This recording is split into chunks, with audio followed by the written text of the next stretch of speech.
somebody else's name on like all the Facebook and stuff. Oh, that's wonderful. I would never have noticed. I'm pretty far removed from most social media.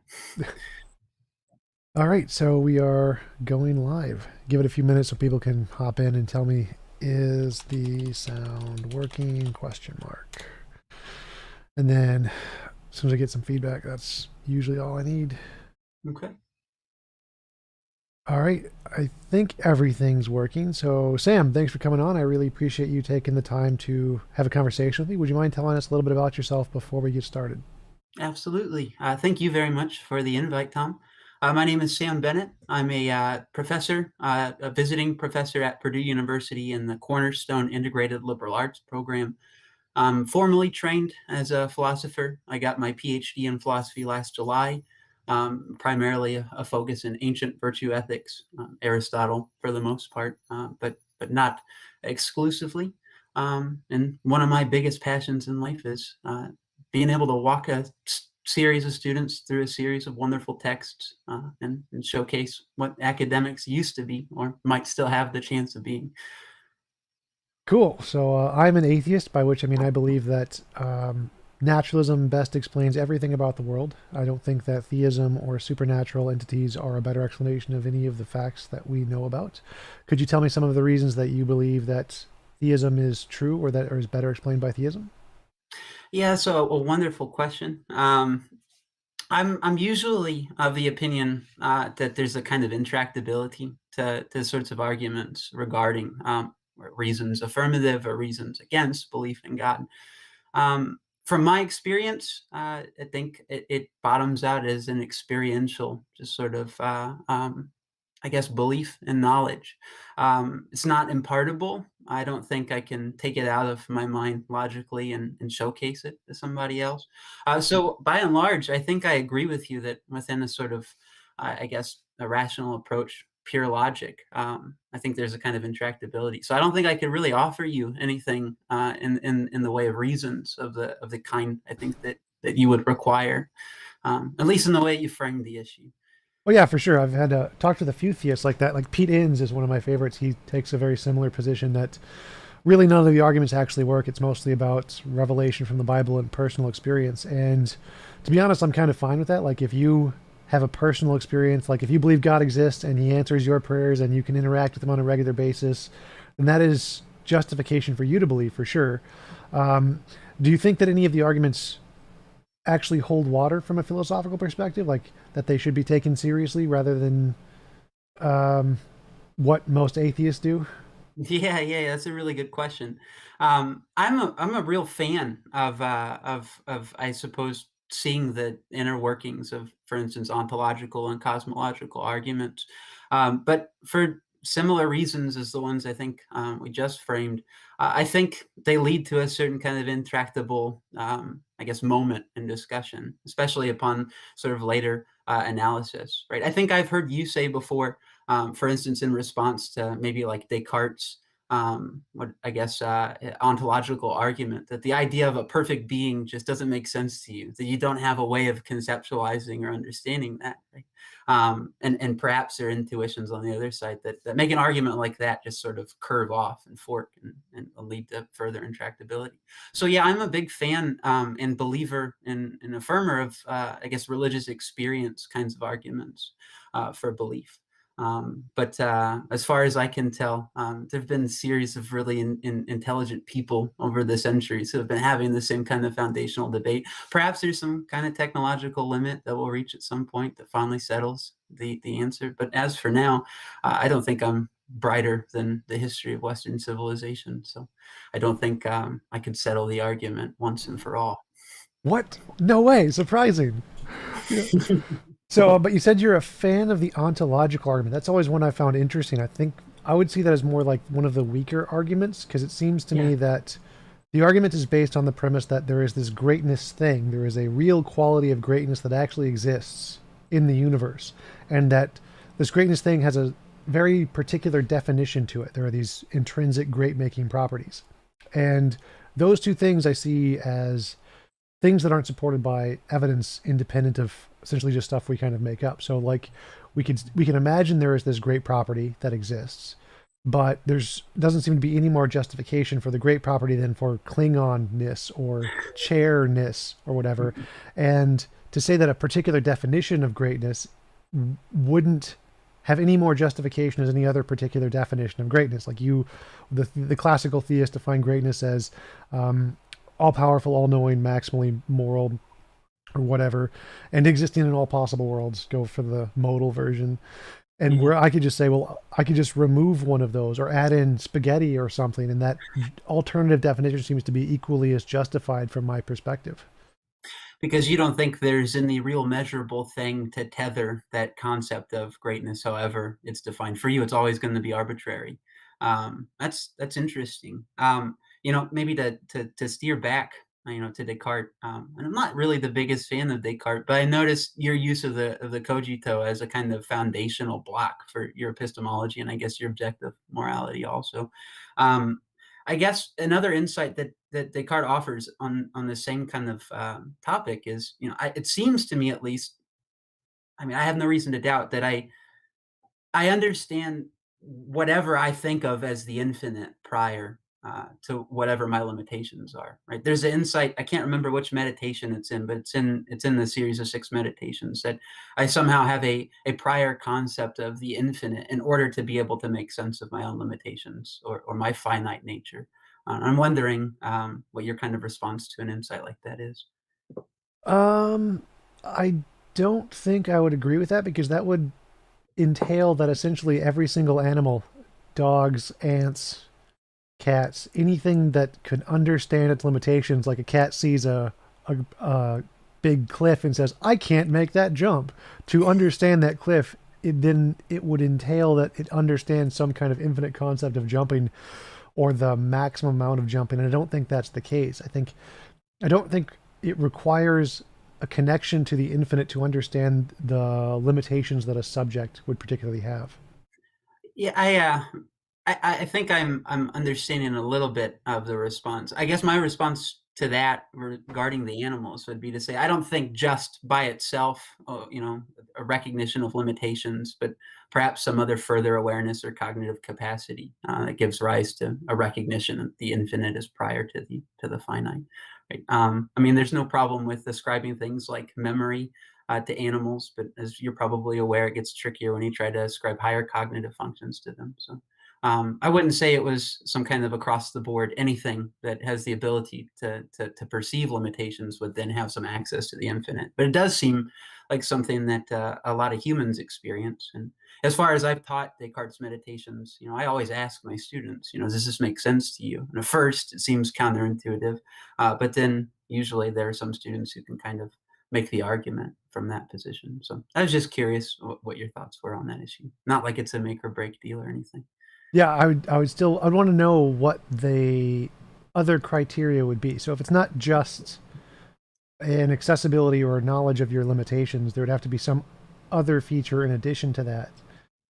And I don't know what Maybe that would be. they could be progressively enhanced, right?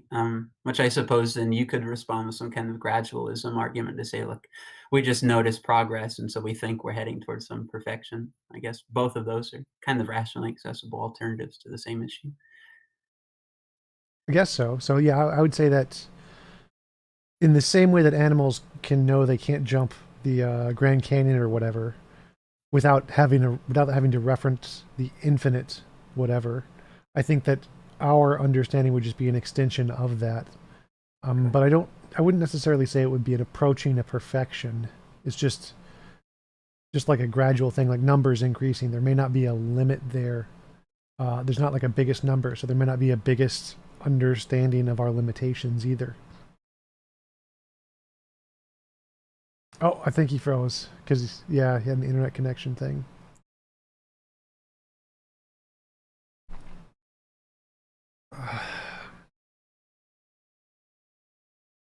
Yeah, he said he is visiting his parents out in rural someplace or another and has a bad internet connection. So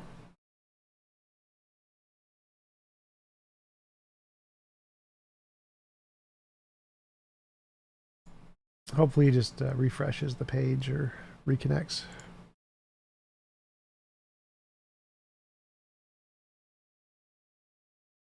Yep. So how are you guys doing in the chat? Any questions? Anything you guys have going on?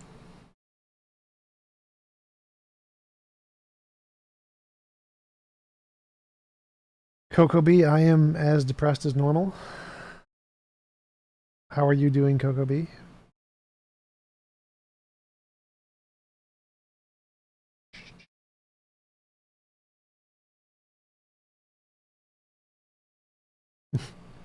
Ryan, burn.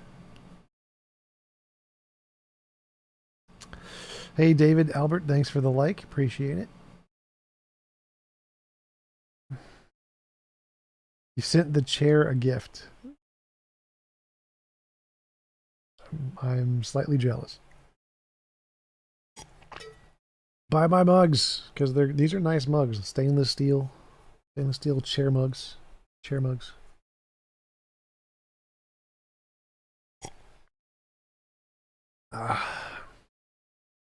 Hey, sir. SYR, sir.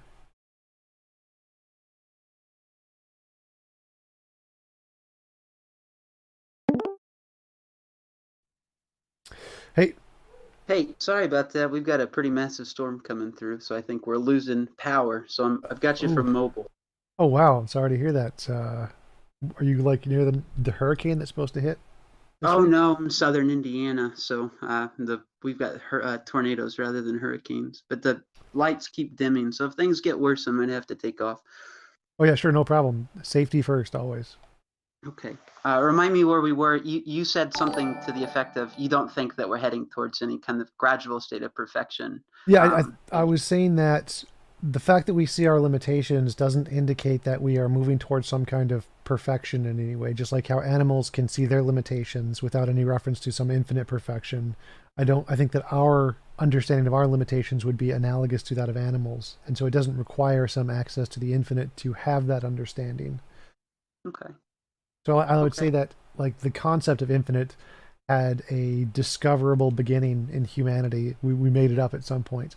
And the humans prior to that, I don't think that they understood their limitations in the reference to an infinity of any kind. They just were kind of like the cats. Okay. All right. Um, yeah, so I suppose then you could just maintain something to the effect of, this is an imaginary phenomenon, the infinite, but it's still sort of instrumental, I suppose, in human development. Because, it seems like, at least from a historical perspective, it's been necessary for human beings to, I guess, depart from other animal species and I guess the ideations of cultural progression and I guess you could say the evolution of societies, right? I mean, the idea that we could encroach upon something like perfection or fulfillment seems to have been the huge motivator for human beings. And if we give it up entirely, what do we replace it with? Oh, sure. So I definitely would agree that infinity, both as a concept for mathematics or whatever, has had a huge impact on our development. And the ideal humans have always had, that there is this ideal that we're approaching. All religions have. There is the heaven, there is the afterlife, there is the perfect being. So we definitely like to idolize some kind of an ideal state. I don't know if is such a thing.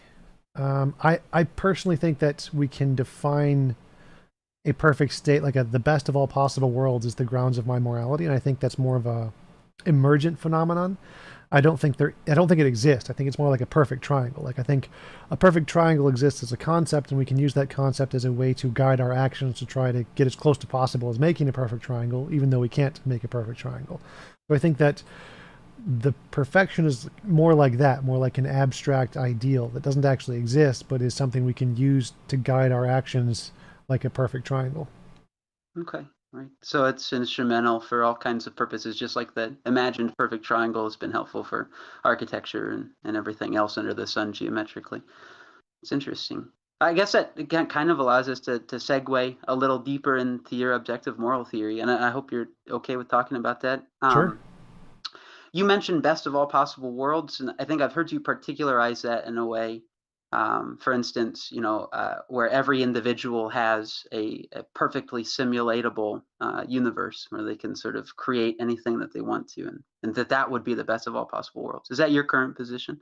Yeah, so it'd be everyone starts with their own world. You get your own universe. You get to make whatever laws you want in your universe, and this is true for every conscious being. You can't force any other conscious being to do anything they don't consent to. You can't force your way into their world, and you can't force them to join your world.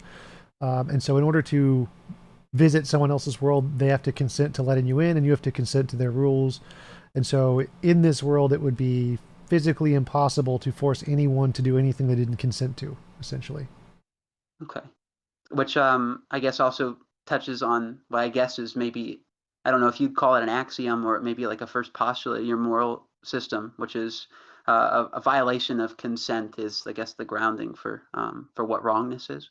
Yeah, I don't think I'd call it an axiom because it's a conclusion based off the evidence. I start with moral intuition and moral progress and try to see the pattern in those two things, and then make a principle that describes the pattern. And then if this principle is true, I hope to make predictions about, well, if we discover other aliens, they'll have a similar kind of a pattern. And if AI can develop a morality, it'll have a similar kind of pattern. So I don't usually just start with it as an axiom because I think that's cheating. But I try to get to it as a conclusion of the evidence. Yeah, even if common sense morality probably does have a lot of intuitions that wouldn't challenge your view if you called it an axiom. But I suppose I guess it's proof of fairness on your side that you're not willing to just bottom it out there. So you think then that there are no cases in which overriding consent is morally permissible, except for sort of overriding other non-consensual harmful situations? Yeah, so I think as long as we're dealing with rational actors, there is no moral way to impose on their rights or their consent without their consent. Of course, if they like, I'd like to be your slave. You're like, all right, if that's what you want, that's fine. Yeah. So feasibly, then, if everybody had those desires or wants, and you could have a group A slaves, group A masters, and it would be fundamentally moral on your system. Yeah, so like if the way I see it would be is like Christians, if they want to be slaves to the God, the Christian God or whatever, and they voluntarily choose to do that, then I'd say it's immoral for me to stop them from doing that. Okay. Okay. Um, I mean, it obviously feels intuitively wrong, but it seems consistent with your system. I suppose then, do you have a way of accounting for, I guess, like for lack of a better term, cultural brainwashing, or I guess psychological molding? Is that a kind of is there a way to connect that to your consent principle? I mean, is it non-consensual to have like state organized educational curricula? Well, so in my model, we start with rational actors, so it wouldn't be like children because children don't have the ability to consent, and so brainwashing children would be immoral. But Mhm. if you essentially give a rational actor a piece of information, then they essentially have the choice to accept or reject that piece of information based off of who they are as people, what they value as knowledge. And so I wouldn't consider it immoral to present them with information and then them choose to accept it if they're a rational actor. Right. Um, and then I suppose then it all hinges on the definition of rational actor. Obviously, there's a maturity element, but clearly all mature human beings aren't rational actors. I think we can say from personal experience, at least I can. Um, so I guess then I'm not sure how you would account for something like propaganda on a widespread basis, where it would seem that you could have fundamentally rational actors who are just operating on false principles that had been repeated enough or somehow otherwise implanted into them as an undeniability, right? Um, would your critique of a system like that be similar to your critique of a system like Christianity, which you characterize as enslavement to God? Sort of. So I'd say, like, if we put it in the context of my best of all possible worlds, where everyone designs their own universe, and someone builds a propaganda machine in their universe and broadcasts it, if other universes are open to accepting that information and then consider it and accept it, that's their choice. And I would say it would be immoral for me to stop them from listening to it if they chose to listen to it. Now, of course, if they weren't given the option and they were forced to listen to it, like in a country on Earth, not in the best of all possible worlds, then I would consider it immoral for sure. But if they were choosing voluntarily to listen to it and they chose voluntarily to adopt the information, I'd say that's perfectly fine. They have the choice to do that as long as they're not mentally handicapped. Okay. Um, so is there an action I'm sorry for asking 100,000 questions. I just think it's interesting, and I'd like to keep probing if you're okay with that. Yeah, absolutely. We can talk Um, about whatever. I'm happy to just chat. right on. Well, I'm happy it seems like the storm has died down. I don't think the internet's back, so I'll have to keep my face this close. So is it the case then that there is an action guiding element to your moral philosophy, or is it like I guess, a meta ethics in the sense that it's about morality and what grounds rightness and wrongness, but doesn't actually declare certain courses of action or life right or wrong? Yeah, it's more about the meta ethics. It's telling us what morality is, and then the way I like to phrase it is it's just to apply the Euthyphro dilemma. Is something moral because we ought to do it, or ought we do it because it's moral based off of some independent standard? I think that from a meta-ethical standpoint, if we can know what is moral based off of some independent standard, then the oughts don't matter. We don't need any oughts in morality because we know here's the moral thing to do. And then we can just say, well, once we know what the moral thing to do is, we can just apply our language and say we ought to do it. But the oughts aren't actually intrinsic in the morality. So I more focus on the meta-ethical perspective. And then once we know morality, if you want to be a moral person, you can then infer this is what you ought to do, like a categorical, or not a, what's it, categorical versus what imperative? Hypothetical. Hypothetical imperative. So it's more of a hypothetical imperative where you apply the ought and say, well, if you want to be moral, here's what you should do. So then all action on the system boils down to just efficiency in relation to whatever we can conceptualize the moral real as. Since it's unobtainable, I guess, on your view, right? It's like the perfect triangle, can't be mapped into the universe, at least in any physical way. Well, Uh, that part I'm not. So the best of all possible worlds is logically possible. It is possible if we have enough control over physics, which is something that we might be able to do in the future. And we might be able to do like a halfway point if we can do it with computers like the Matrix. So the best of all possible worlds is halfway attainable. So obviously we can't right, undo things in the past. Like we can't fix what Hitler did. And that would right. be to really achieve the best of all possible worlds, it would have to prevent Mhm. any involuntary imposition anywhere in history. And so obviously we can't do that. But we might be able to get there in the future where we fix Yeah, any future impositions. yeah. I'm not sure how achievable that is. I mean, obviously, you're not claiming that it's easy and that there's some kind of like majority probability in your favor. I'm just not. I'm not. We would have to transcend nation states in some significant way. We'd have to transcend all political order in some significant way, and maybe thousands of years into the future, we can all hook up into the machine and have our own isolated universes. I'm not sure I'd want to visit anyone else's, and that's the kind of problem I have with your best of all possible worlds. I fundamentally think humans are political in nature, and if I could just have it all the way I wanted it, I mean, Yeah, obviously, there's some I don't people see who this as a problem. I see this as a benefit. yeah, but then like I suppose you could fabricate a copy of me, right? That would fundamentally have my character and personality. But would it have my creativity and my originality? I'm not sure. Well, it wouldn't have your But consciousness, so it would be immoral to make anything with consciousness without giving it its own world. But you could make it like an AI that didn't have consciousness that just simulated it, like a P zombie. Dude, you can make as many P zombies as you want. so you so it's moral in your view to make something that approaches as far as possible consciousness, doesn't meet the limit, and you could do fundamentally whatever you wanted to it. Yep. Essentially, it would be no Yeah. different from a computer program. Yeah, I mean that's interesting because it brings to mind this sort of tangential ethical debate about, certain kinds of crimes and the question of whether or not you could sublimate the impulses and otherwise criminals by giving them something that looks like a human, acts like a human to do whatever criminal thing they wanted to do. I know that's completely tangential, but I'm wondering, are you committed to that kind Yep. of future? Yeah, I think that if we could give criminals a way to fulfill their emotional needs without actually harming anybody else, we should do that. That would be the moral thing to do. Um, so, yeah, I would say that this best of all possible worlds would apply to all criminals and Hitler and everybody bad as well.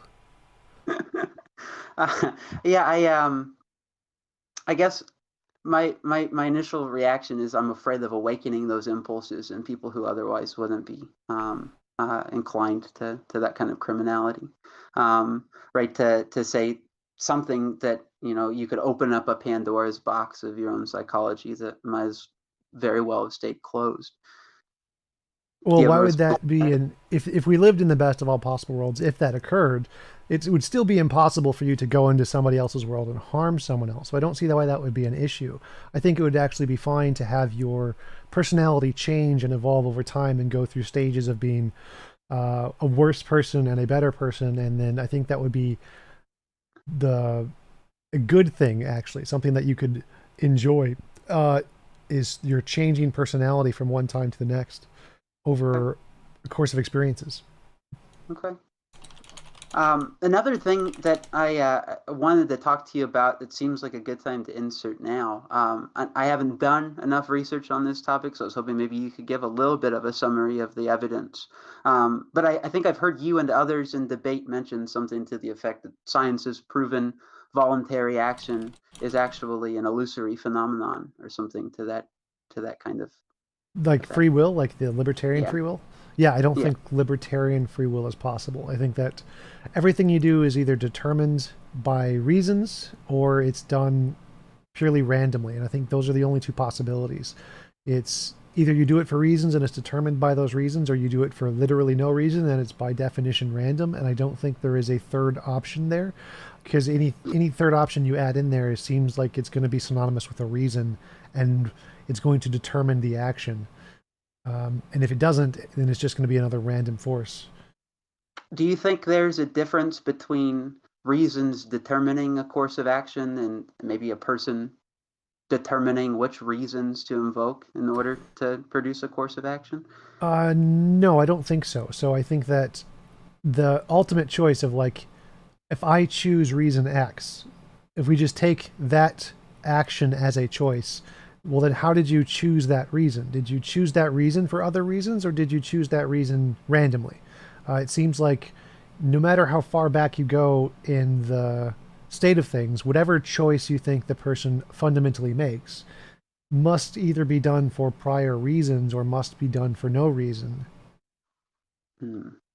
So the grounding of prior reasons isn't capable of giving rise to multiple courses of action? So you couldn't have some causal reason X that could give rise to effect Y1 or Y2 or Y3 or so on? I don't think so. I think that, like, it's possible. Like, if you imagine some reason X that gives you three possibilities and they're exactly equal on probability, like 33.333% or whatever. Well, Ideal. so ultimately, the only way for you to choose one of those reasons would either have to be just a random choice, like you just randomly, because they're all exactly the same probability, so you just randomly picked one, in which case it's completely undetermined. It's completely random, or there has to be some other factor that increases the probability on one of them more than the others. Hmm.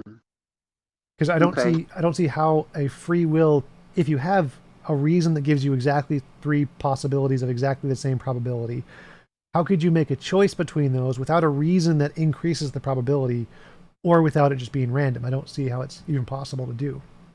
Well, so I maybe this is off the wall, but maybe I could bring in something that I've spent a lot of time thinking about, and it's the concept of, I guess, lack of self-control or unself-control in, I guess, human ethical environments or situations, where someone knows what the right thing to do is and has a kind of determining reason, but nevertheless has desires that are strong enough to pull them into a different sort of inclination. On my view, the reasons haven't done the determining, and the desire hasn't really done the full determination either. There's some kind of combination of something like an appetitive human element and a rational element. And I don't think then, I'm trying to connect this back to my initial insight. Right? I don't think that's a case in which the reasons are doing the determination entirely. I would say that it's the desires that would be doing the determination in that case. I would say that we can have a desire to do mutually exclusive things, like I would like to eat the ice cream, but I'd also like to not be fat or whatever.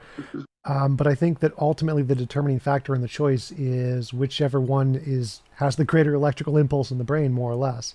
So I think that the desire or the rationale, whichever one is more developed through neuroplasticity, is in fact determining the choice. I don't think there is a way, I don't even think there's a logically possible way for choice to have its own kind of ontology in that situation. I don't think that if we assume that there is this third kind of thing, of the choice thing, how could it make a decision without that decision being determined by prior things, or it just being completely random? I don't know how such a thing could exist. Even if you identify choice with action. What do you mean? Well, there's a kind of tendency for people to think that choice is something that is prior to acting, right? That one makes a decision and then one follows through on that decision or something to that effect. And I'm not sure I agree with that. I think sometimes choices are actions, and in many cases, right, commitment to a certain course of action is already there. So I don't know. Yeah, sure. I'm happy to grant that. So even if we say that the action itself is fundamentally the choice, if you take an action A over action B, in order to take action A, either you had to do it for some determined reason that made your brain choose A over B deterministically, or it must have been completely random. Like there was nothing that made it one way or the other. It just was like a quantum fluctuation of some kind or whatever. But I don't see how it's even logically possible for there to be a third option in that situation. Like even if we grant that this choice action quality exists, I don't know how it's even possible for that thing to make or to take an action without that action either being determined or random. Okay. So you don't think there's any third option? This is something that, I'll be honest with you, I haven't thought a heck of a lot about. I was honest with my lack of research prior, but I'm happy to have heard you fulfill it a little more, so that in the future I can think about worthy objections, I hope. Cool. I'm pretty committed to the idea of the voluntary because it seems true to me, and it does seem like in some sense I can be held responsible for my actions.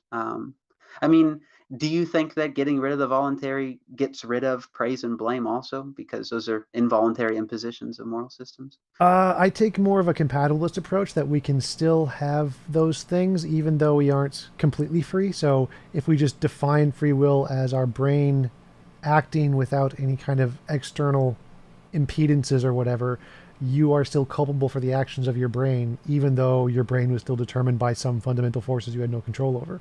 So in the compatibilist approach, you still have that sort of blameworthiness, even though you're still determined by physics.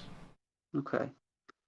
So, and in that case, it would just be for a sort of social quarantining purposes, and not actually because the person themselves. I mean, like, it doesn't seem to me that you could hold that position and still feel deep down in your gut that that person is praiseworthy or blameworthy. I mean, you might have some kind of shock and awe at the state of affairs, either in a positive or a negative way, but it would seem irrational, right, to actually hold the person or the mind or whatever the electrical impulses you think are at bottom, if they're entirely determined, regardless of the compatibilism.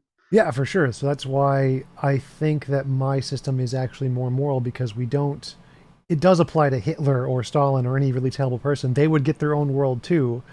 Any criminal would, because they are a prisoner of their own biology. Like the way their brain was made wasn't ultimately their fault. And so we would treat the criminal justice system as more of a treatment, psychological treatment, rather than a punishment. So it's not about punishing or injustices or justice in general. It's more about treating the person to try to help them to be more functional in society, or to harm less people. Or we would just give them their own world, like in my best of all possible worlds, and they could just do whatever they wanted as long as it wasn't hurting anybody else. So in the ideal political circumstances, right? Again, I guess this is even strange, because for the best of all possible worlds, we need to transcend nation states and politics, like we mentioned earlier. But to a certain degree, your view would commit us to saying, let's find the most violent and habitual criminals among us and put them in experience machines, right? That gives them the capacity to make their own decisions, and they sort of live out their lives in a cryotube or something like that. And when they die, we just kind of dispose of them. I'm not sure. I'm not sure I otherwise how to practically deal with something like that. Well, I would definitely say it would be immoral to force them into that. So they would get the choice. We should give them the choice. Would you like to go to your own experience machine and you can just live your life out in there? Or would you like to be in a prison cell? We can't let you out into society because you kill people, but we'll give you the option of whichever you think is more comfortable. I mean, I feel uncomfortable with the system unless we had a good enough predictive model for determining what people's choices would eventually lead to, right? I mean, do you think then that we could be certain about a particular criminal's capacity for rehabilitation?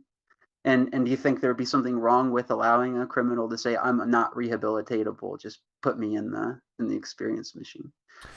Um, I mean, obviously, we couldn't know for certain if somebody was or wasn't rehabilitatable, but I think that they should be given the choice one way or the other. So if they want to try to be rehabilitated, they should have that option. But if they don't want to and they want to continue being who they are, they should have that option too. And so maybe if they just want to be in the experience machine for 80 years or whatever, and then like they have a change of heart, you're like, I'd kind of like to be rehabilitated now. They should have that option also. So I think that I leave both options on the table, but I would give it a choice to the individual rather than force one on them, force one on them without their choice. That makes sense. I guess it just doesn't accord with my experience of people who hold one thing at one time period and think that they were completely wrong in the future, right? I think about people who battle with really difficult times of mental illness, or a person who's faced with a choice, 80 years in the experience machine or 40 years in a prison cell. I don't understand how to conceive of that person in that moment as a rational actor, right? I mean, I could imagine shaking. I can imagine lots of electrical misfirings, you might think. I mean, not clear, focused thoughts, just, this is the time to choose, and I guess I have to make it, right? Well, just to clarify, So I wouldn't give him like 80 years or 40 years here. I'd say you can pick one, stay there as long as you want, and then we'll go to the other, and you can just go back and forth, choose whichever you want, whenever you want, and changes occur, and that's perfectly fine. So I yeah, wouldn't. that's my mistake. That was, but and in some sense, it seems irrelevant to the point I want to make, and it's just that how are you going to be sure that the people making these choices are qualified as rational agents in the moment that they're required to make those choices? Well, I'd probably use the same standard we have today for assisted suicide, essentially, in all the different countries that allow it. Like, as long as they meet the same intellectual standards, then I think that they are considered rational actors and have the right to decide for themselves what would happen, what should happen to them in their lives to the greatest extent that we can allow. And so, if we have a reasonable standard of what we can, if we can assess whether or not a person is a rational actor and is in a position to make a choice not because of a mental disability or depression or whatever, and they are actually making the decision for themselves, then I think that that standard is good enough in this case too. Yeah, I suppose you could introduce a standard like that. I guess I'm having a hard time thinking about a model standard that would be applicable in all of the cases it would need to be for something like even a step towards the best of all possible worlds that you suggest. I'm not saying this because I'm trying to debunk you or anything like that. I'm saying this because I think it's an interesting objection I'd like to hear more about. How in the world are you going to account for all these people making rational decisions? I mean, are you going to need some kind of advisory board that makes sure that the criteria are met in all possible circumstances, or at least partially met in all? I mean, obviously that's the case with assisted suicide, but if we do reach a technological point where criminals can choose which direction they want to go in, or I mean, how do you need to treat them for potential mental illnesses before you let them make the choice, and so on and so forth? It just seems like an interesting area to continue considering. Yeah, for sure. I mean, we would definitely have a fallible system. It wouldn't be perfect, and we wouldn't claim it was perfect, but we would do the best we could with the limitations we have, just like we do with the assisted suicide system. So if we deemed them to not be mentally healthy enough to decide for themselves, then we would require them to go through some kind of psychological treatment to get to the point where they're mentally healthy enough, and then they could decide one way or the other. And I think that's reasonable. I think that I don't think we need a perfect system to implement this. Just we need, as long as it's making progress, trying to become better over time, just like any scientific or psychological field. I think that's good enough. We just do the best that we can given our limitations and strive to move closer to that perfect triangle. Yeah, no, and I'm totally following and tracking that. I'm having trouble determining a kind of intuition of my own given the fallibility idea you brought up. If our societies are fallible, do I want to give people as many choices as possible within that fallible framework? And I guess it depends on what kind of fallible society we're talking about, because it seems like you could maximize pain and suffering or imposition of volition by following that train of thought. But I don't know. The question of the rationality of the agent and the relevance to choice making is obviously interesting. But I appreciate you for humoring me on that front. Yeah, absolutely. I think that we should, if we know what objective morality is, if my model of objective morality is true, we should try to maximize morality given our limitations. So I think that we should prioritize people having their choice in order to maximize morality, over forcing them to do things to maximize pleasure or to maximize their rehabilitation. I think that the choice itself would be a better thing overall. Yeah, I mean, I don't think anyone's going to disagree with you that, self-chosen rehabilitation is probably more successful in the long run. But it also doesn't seem to me, I've known lots of people who have struggled with all kinds of different substance abuse problems, and it still seems successful in many cases to sort of get them thinking more rationally if you impose some kind of punitive structure that they didn't enforce upon themselves.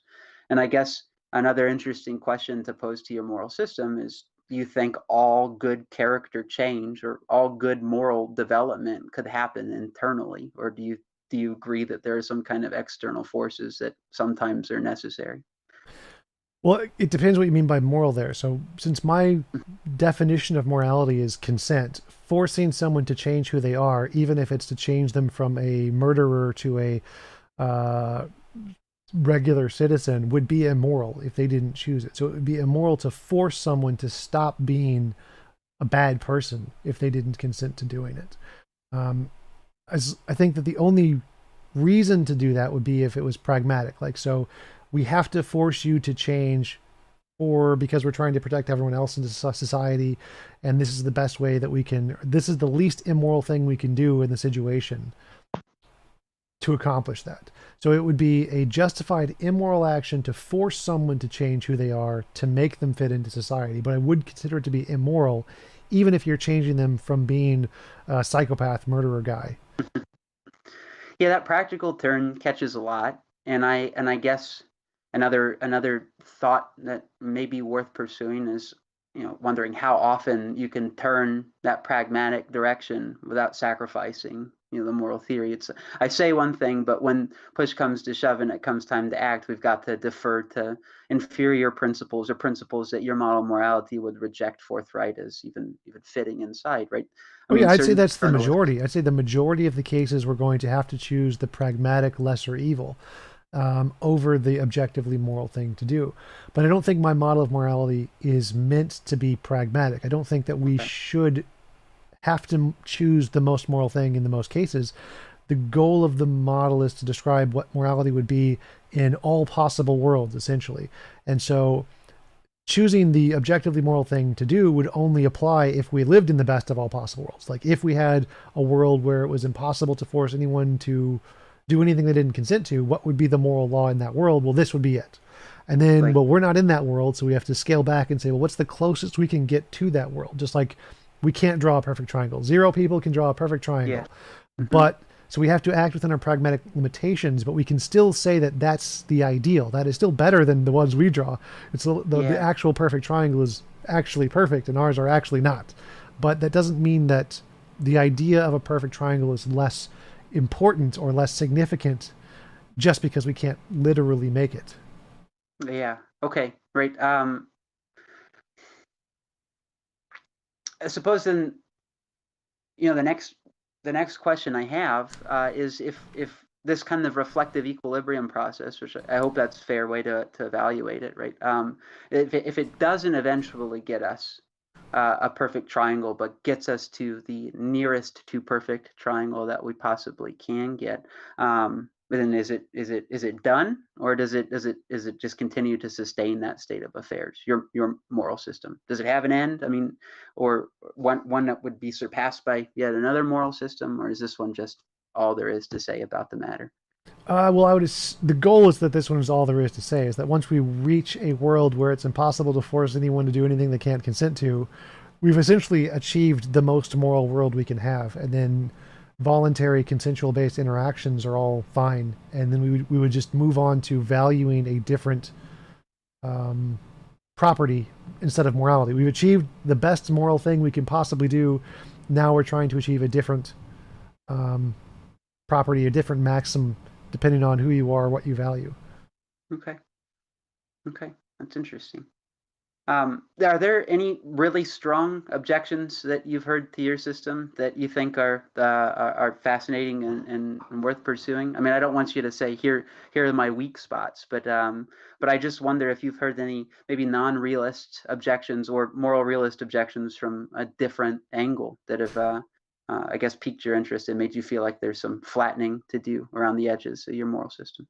Well, the hardest one is, of course, we can't prove it exists. We can't like discover the moral law and be like, here it is. Like, it's just hypothetical. And so since it's purely a hypothetical and there isn't any empirical evidence that we can really prove it exists, that's, of course, the weakest point that it has. It's just, since we can't demonstrate it exists independent of imagination, it's more or less a hypothetical model. And that's the strongest I can make it without some kind of empirical evidence. But fundamental errors in the theory itself of how to like model the hypothetical, the hardest thing I would imagine would be people choosing to suffer. Just it's like, all right, so I think one of the objections is what if you make a choice today, like for the next 80 years you're going to be in complete suffering, and 75 years from now you say, I don't want to do this anymore. Which conscious choice supersedes the other? That's a tough one, because since the imposition on will law, like which will supersedes, the past will or the present will? My inclination is that the past will would supersede, but that part I'm not sure on. Right. It seems like if you wanted to say that, I mean, my initial impulse is to say that you would have to have some kind of theory of promise making in your system that may, unless you could find the way to fit it in, involve, introducing a kind of plurality of principles, right? I mean, rather than just the imposition principle, but you need something like prior promise or prior contract usurps, or is stronger than any future breach of contract. Well, I'd still put that in the imposition of will thing. So your will is to have to suffer for the next 80 years. And so if I violate that, I would be violating your will from who you were at time X. So that would still be a violation of will. But there is actually like a contract rule. So like if you agree to a certain contract consensually, you've agreed to that contract, and you breaking that contract would be a violation of the will of the person who you agreed to the contract with. So like cheating on your wife. If you've agreed to be in a consensual relationship with your wife, but you want to cheat, if you have agreed to that relationship and you break that, that is immoral because you violated the agreement you've had with her. You violated her will, essentially. Same with like being a lifeguard. Does it just depend on that sort of middle term contract, or do we need to track the will of the wife in that situation too? Well, yeah, it's still the will in that case. So if someone comes to you and says, I would like to make a contract with you, or which is, you could be anything, any kind of shared will-based agreement, like I'll let you into my world if you follow these rules or whatever, to not abide by that would be violating the will of the person who you are in that relationship with. So it's still a violation of will and it's consensual because you have agreed to these terms. You said, I will agree to do this. And so if you don't do it, you are still violating your own will because you've consensually agreed to do this, your own consent. And it would be a violation of that in addition to a violation of the other person's will. I just think of otherwise happy marriages that have their ups and downs, and I can think on certain days that perhaps one partner of the marriage would say, I can't stand this person anymore. I want nothing to do with him, while the other person was still madly in love. I can imagine other days vice versa, and I can imagine other days where both are sick of each other.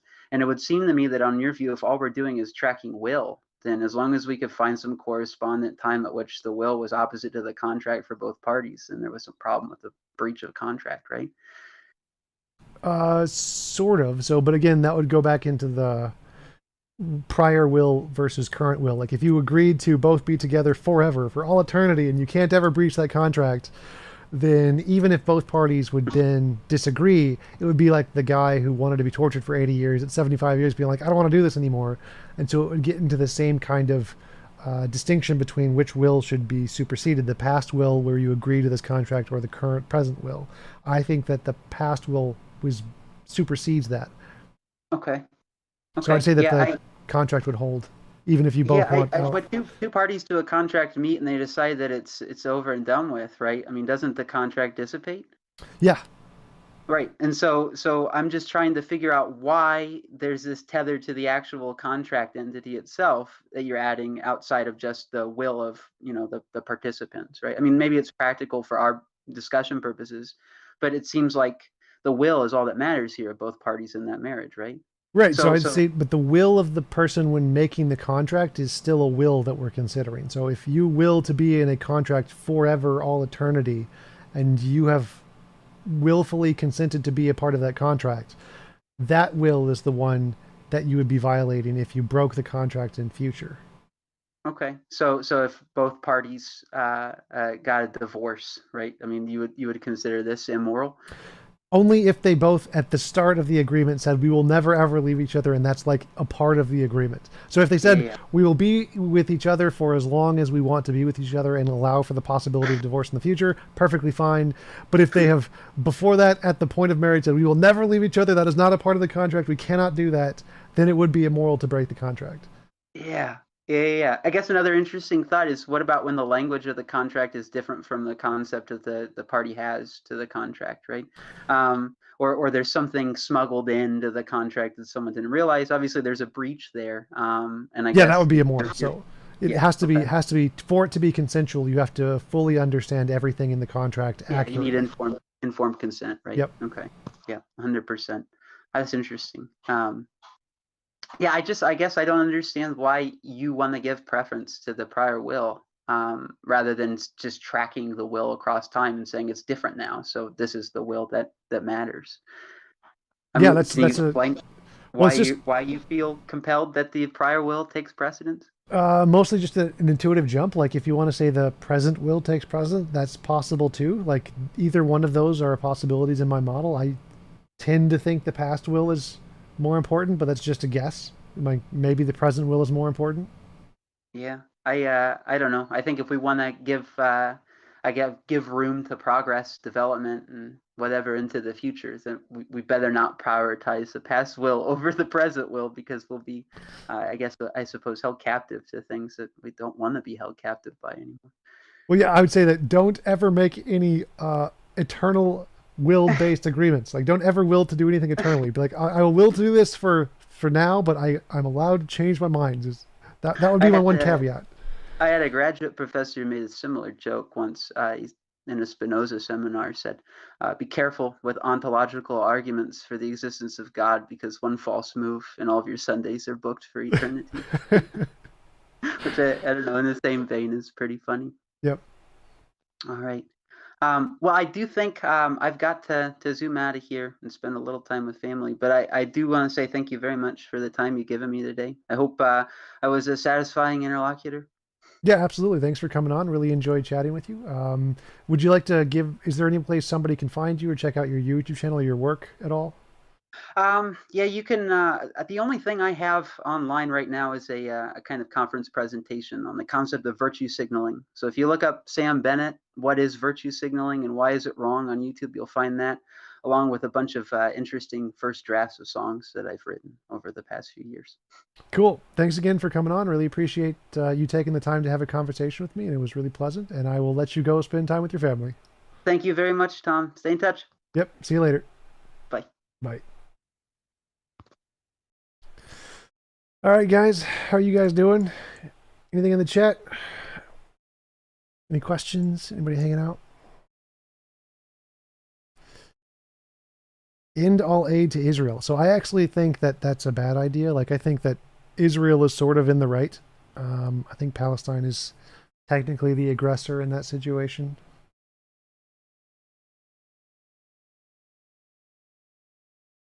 Thank you, Wolfgang. Thank you, J7B second. It's an interesting name. CJ, Sam said at the beginning that there aren't any really good evidence or arguments. He said that they don't really work and that it's mostly about personal experience. That was, so he took the same position as Pete Innes did. So like none of the arguments really work. It's more about personal experience, which I'm fine with. I think that's the most rational theistic position to take.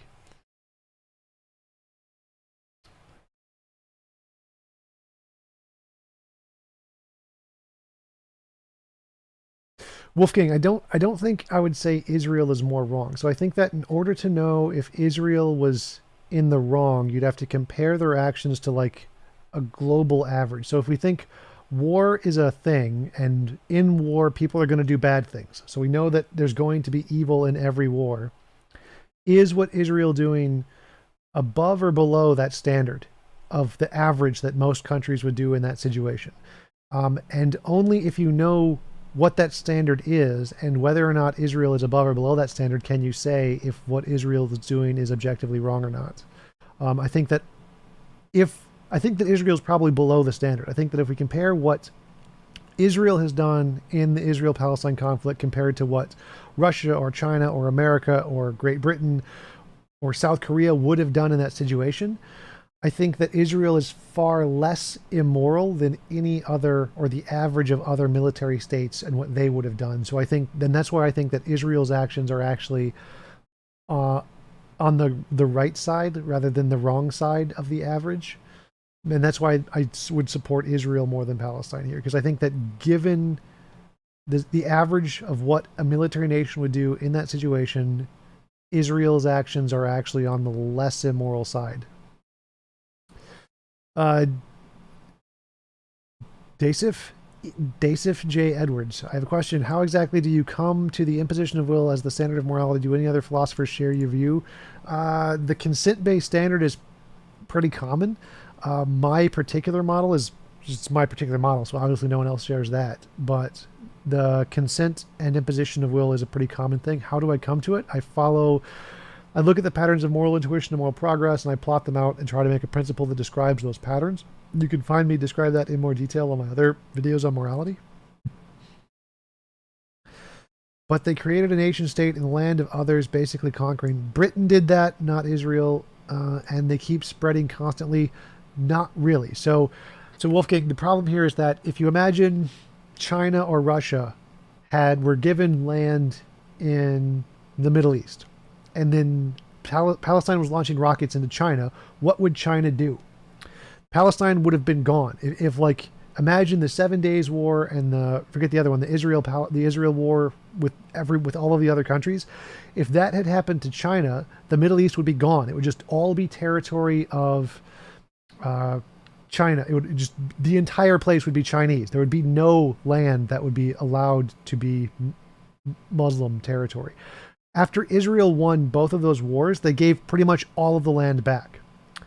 They just gave it all back. Like, we won, we can just literally take all of your land, but we're just going to give all of it back. And pretty much no other military country would do that. Everyone else would just take it, occupy it, own it, be like it's ours. And so the fact that Israel is still doing immoral stuff, like they're still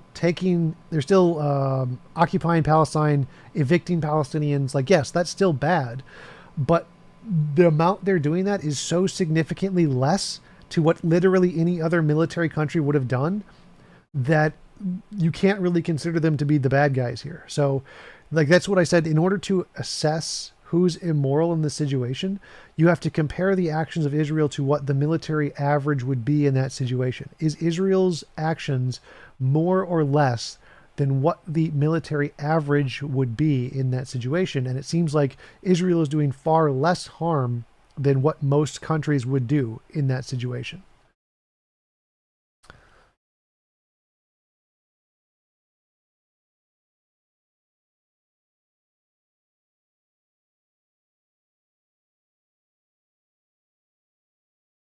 Shout out to Don Fullman, Skeptics of Middle Georgia. They support my channel. Go check out the Skeptics of Middle Georgia. There's a link in the description. Also buy mugs. Buy mugs and shirts and stuff. Links in the description.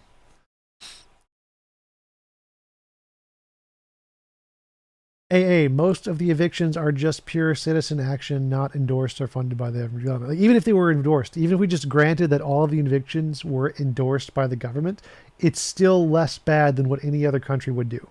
So even in that case, it's still not as bad. Well, Wolfgang, there's tons of solutions. Like we could just, my solution would be move all Israelis to Montana. I want all of the Jews to move to Montana. That would be a great solution. Like, Jews are awesome. They're great economically. They invent a lot of shit. They're technologically brilliant. They're very educated. They're very hardworking. We should just move all the Jews to Montana. That would be the solution.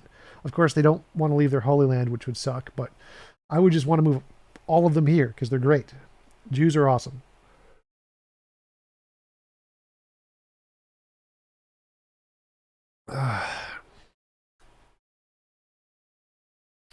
Your name has been besmirched, CJ?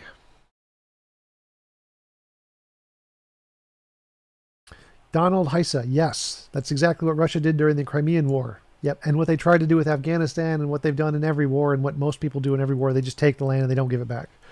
Israel is like one of the extremely few nations that actually gives it back.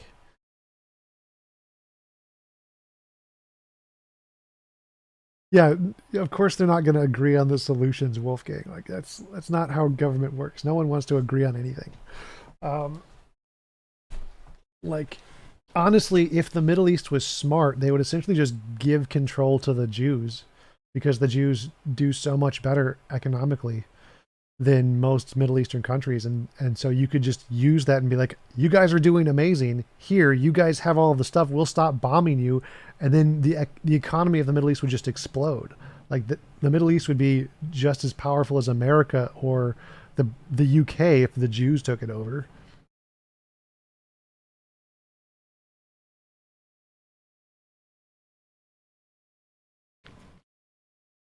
Convince Jews to become Mormon, then they'll flock to the Holy Land. Exactly. Got to get them some of those magical gold plates and the hat, the magical hat with the magical underpants.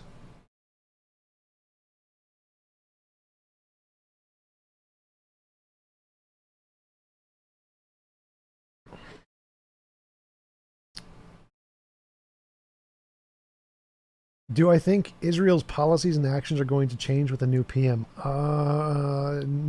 No. I think that in Israel there has been a much bigger influence of the more religious sects, which means they're probably going to get worse. Like the more religious people who get involved in politics, the worse it becomes. And because I forget what they're called, like Talmudic Jews or the very strict religious Jews are actually having a much bigger impact in Israeli politics, and I think that's a bad thing. I think you're going to see a lot worse discrimination than with what's his name.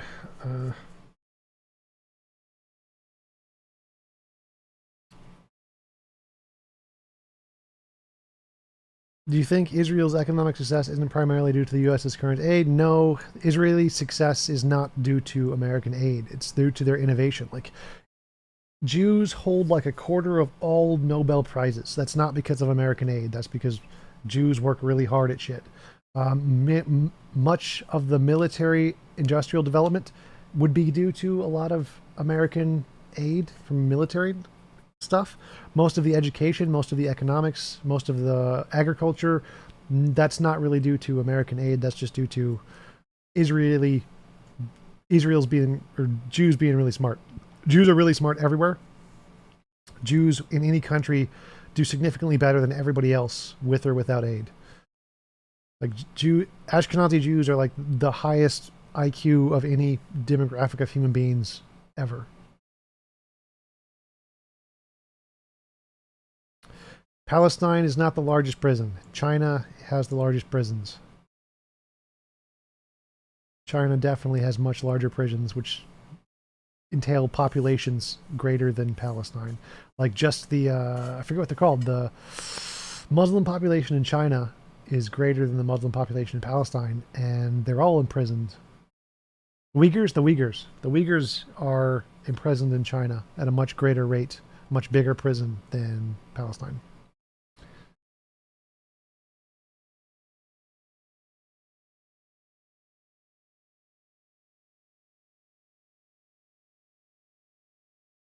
Doesn't all-powerful God also need to be omnipresent? No. Kokobi, yes. So Israel is less evil. That means it's not in the wrong. So in order to assess whether someone's in the right or in the wrong, you have to compare the pragmatic limitations of what they're doing. So war is bad. In any war, there's going to be bad stuff. And so the question is the government in the war doing the average level of bad stuff above more than the average level of bad stuff or below the average level of bad stuff? And that's how you know if they're doing good or doing just objectively bad. To me, it seems like the Israelis are doing below the average level of bad stuff by a significant margin. Like, did they do more to try to limit civilian casualties than any other government has ever done in any war? Like, America didn't give a shit. America just bombed the crap out of the Philippines, which were American citizens, and killed them all. No one cared. We literally just destroyed any building that they thought terrorists were in all the time.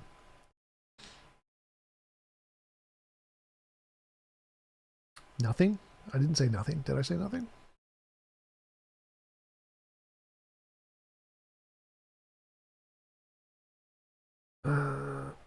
Thank you, Greta.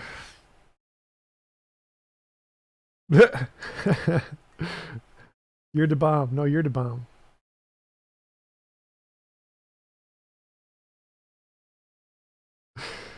Barn. Tom, where did Israel get its land from? Britain? Well, Chris, remember, there were 2 wars started by the entire Middle East against Israel, where they could literally have just had ownership of the entire Middle East. So all of their land was given to them by the fact that the Middle East attacked them. Israel won both wars, and so they could just own everything. They just chose to give it all back. Chair merchandise, I got chair mugs and chair shirts, but if you want to buy a chair, they're like $1,000 on Crandall Recliner.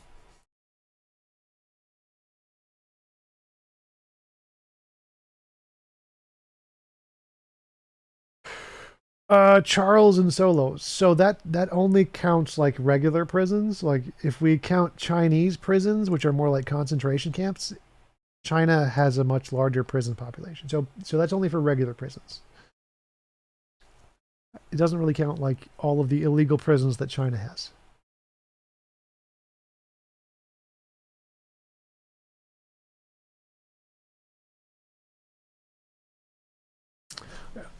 I got mine for a discount. Like I got mine for like $300. So, because I went to an outlet store, I think an outlet, I forget, one where they sell them with sales. So like they have the main retail store, and then they have their backlog stuff. And if you go to the backlog stuff, they get it way cheaper. So mine costs like $300, even though it's the really nice one made of suede.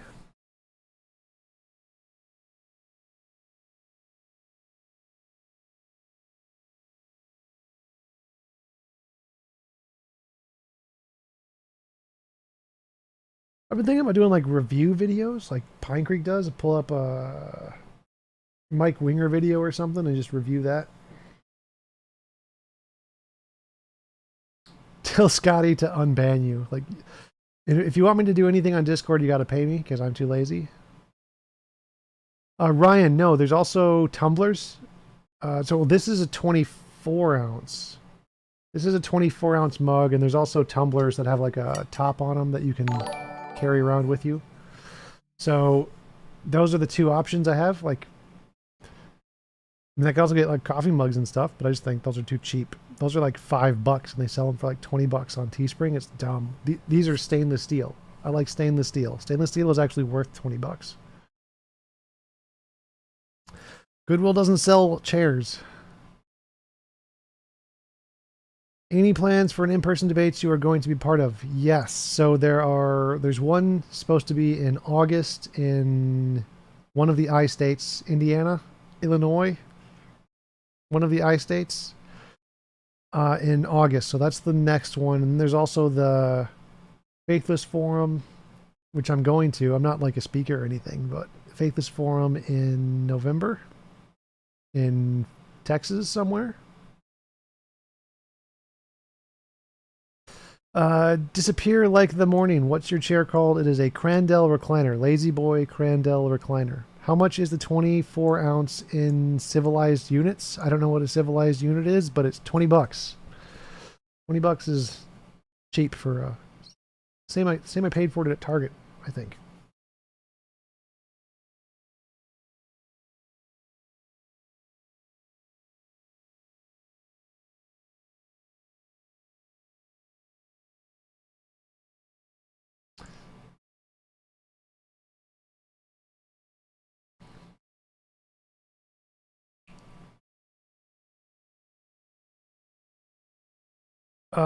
Size, it's this one is 24 ounces, so 3 cups, and the other one is 20 ounces, so almost 3 cups, 2.5 cups.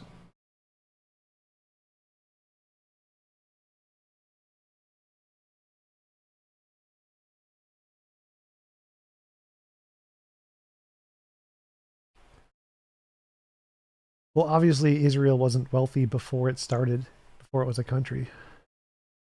Awesome, thank you, Ryan. Appreciate it. Appreciate the support.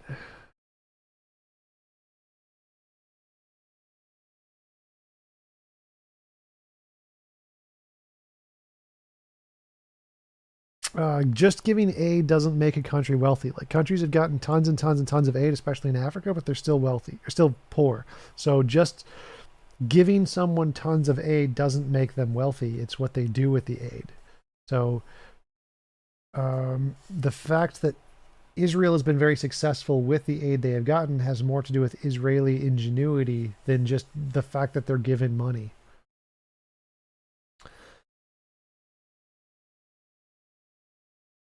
The chair changes color with different temperatures. Like, you just get one of those markers and just color it in, one of the color changing markers.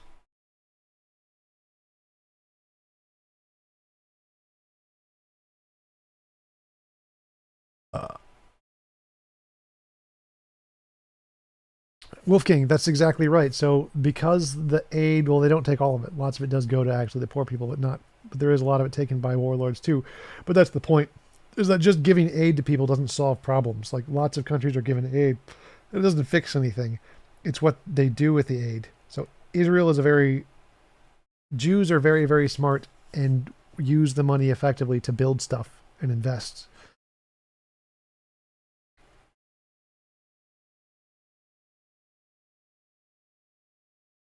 Well, even when there's real governments, just giving aid doesn't solve anything. Like, there are real governments that have been given tons of aid. Like, not all African governments are warlords. It still doesn't work. So it's more about what you do with it.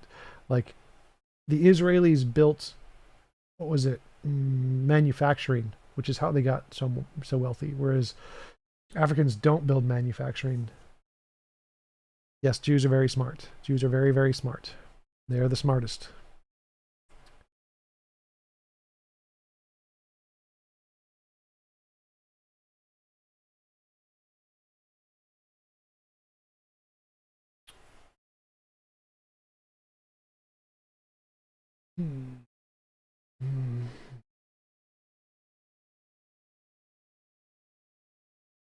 All right, guys, I am going to head out. It was fun chatting with you. Good conversation today. I will see you guys tomorrow for the Q&A and the poker game. I'll probably stream the poker game again.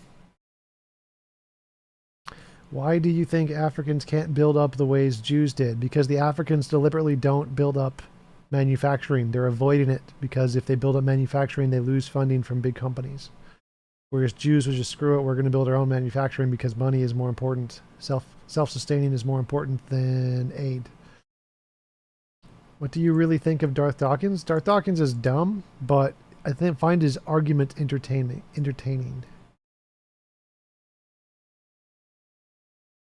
They got Nobel Prizes because of nepotism. No, Nobel Prizes aren't because of nepotism, they're because of discoveries. Maybe the literature ones are nepotism, because I don't take those seriously, but all the other ones are good. Is this the kind of chat you do when you're gaming? Yes, Coco B, this is the exact same kind of chat I do when gaming. Except I do it with voice, so you can join my Discord and actually talk with me in person, or via voice.